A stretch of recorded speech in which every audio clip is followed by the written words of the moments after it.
Hello everyone, Radhe Radhe. आज की video में मैं आपको मोक्षदा एकादशी की बहुत ही सरल पूजा विधि बताऊंगी। एकादशी का व्रत भगवान विष्णु जी को समर्पित होता है। जैसा कि नाम से ही प्रतीत होता है, मोक्षदा एकादशी का व्रत करने से मोक्ष की प्राप्ति होती है। जो लोग मोक्षदा एकादशी का व्रत रखते हैं उनको तो मोक्ष की प्राप्ति होती ही है, साथ में उनके पितरों को भी मोक्ष की प्राप्ति होती है। मार्गशीर्ष महीने में शुक्ल पक्ष की एकादशी तिथि को मोक्षदा एकादशी कहते हैं। मोक्षदा एकादशी का व्रत मोक्ष की प्राप्ति के लिए बहुत खास माना जाता है। मोक्षदा एकादशी का व्रत करने से पितरों की कृपा आपको मिलती है। तो मोक्षदा एकादशी का व्रत करने के लिए, पूजन के लिए आपको सुबह जल्दी अपने कार्यों से निवृत्त होकर स्नान आदि कर लेना है। और यदि आप लड्डू गोपाल जी की पूजा सेवा करते हैं तो आप उनको जो है उठा लीजिए। जैसे आप डेली उनको दूध का भोग लगाते हैं, सुबह जगाने के बाद का भोग लगाइए, फिर आप उनको स्नान आदि करा दीजिए लड्डू गोपाल जी को। लड्डू गोपाल जी को स्नान कराने के लिए हम वो पात्र ले लेंगे जिसमें हम डेली लड्डू गोपाल जी को स्नान कराते हैं। इस पात्र में हमको स्वास्तिक बना लेना है। स्वास्तिक बहुत ही शुभ चिन्ह है, उसको मंगल का प्रतीक माना जाता है। स्वास्तिक बनाने से घर में सकारात्मक ऊर्जा का संचार होता है। तो देखिए, स्वास्तिक हमने बना लिया है और हम स्वास्तिक के ऊपर तिल का आसन देकर लड्डू गोपाल जी को विराजमान करेंगे। इसके बाद हम हल्के गुनगुने पानी से लड्डू गोपाल जी को स्नान कराएंगे। आप चाहें तो कच्चे दूध से भी स्नान करा सकते हैं या आप पंचामृत से भी स्नान करा सकते हैं। तो देखिए, हमने पानी में थोड़े से फूल ऐड कर लिए हैं। अब हम लड्डू गोपाल जी को बहुत ही प्रेम पूर्वक से स्नान करवाएंगे। तो देखिए, अभी सर्दी का मौसम है तो लड्डू गोपाल जी को हल्के गुनगुने पानी से ही स्नान करवाना है। लड्डू गोपाल जी को स्नान करवाने के बाद हम उनको अच्छे से सॉफ्ट टॉवल से पोंछ लेंगे। पोंछने के बाद हम लड्डू गोपाल जी का सुंदर से श्रृंगार करेंगे। एकादशी के दिन पीले वस्त्रों का बहुत महत्व होता है। अगर आपके पास पीले वस्त्र हैं तो आप आज के दिन लड्डू गोपाल जी को अवश्य धारण कराइए। इसके बाद हम लड्डू गोपाल जी को इत्र लगाएंगे, क्योंकि इत्र लड्डू गोपाल जी को अति प्रिय है। आप चाहें तो अलग से पटरा या चौकी लगाकर पूजा कर सकते हैं या फिर आप अपने मंदिर में भी पूजा कर सकते हैं। पूजन करने के लिए आपको अपने मंदिर में साफ सफाई करने के बाद पीले रंग का वस्त्र बिछा लेना है।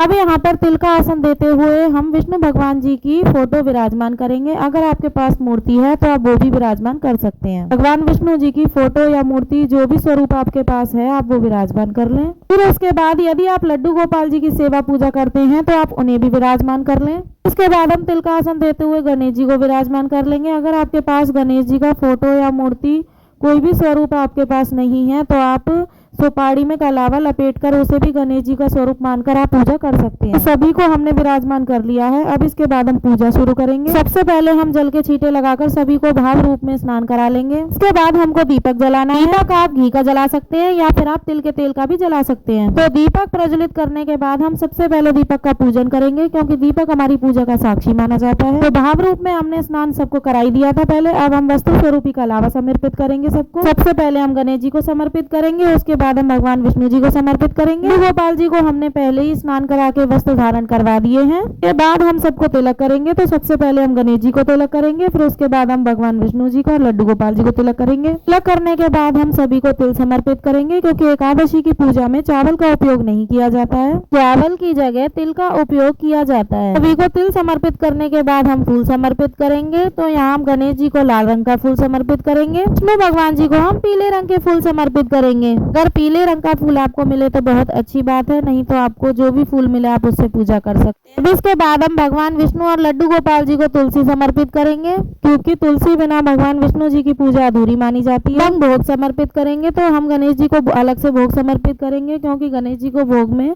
तुलसी नहीं रखा जाता है। एकादशी की पूजा में हमेशा फलाहार का ही भोग समर्पित किया जाता है, अन्न का भोग समर्पित नहीं किया जाता है। जो भी ऋतु फल आपको मिल जाए वो आप भोग में समर्पित कर सकते हैं।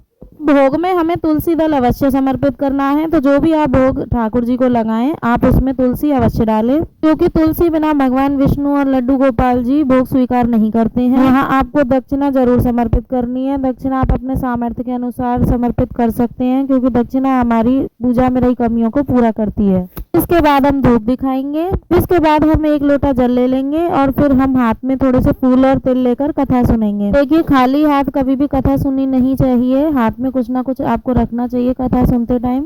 हाथ में तिल और फूल लेकर हम मोक्षदा एकादशी की व्रत कथा सुनेंगे। देखिए, कथा आप खुद से पढ़ भी सकते हैं या आप मोबाइल से भी सुन सकते हैं। देखिए, व्रत कथा सुनने के बाद हमने जो हाथ में तिल और फूल लिए थे वो हम गणेश जी, भगवान विष्णु जी और लड्डू गोपाल जी के चरणों में समर्पित कर देंगे। अब उसके बाद हमें आरती करनी है। तो दीपक जो हमने जलाया था हम उसी से आरती कर सकते हैं।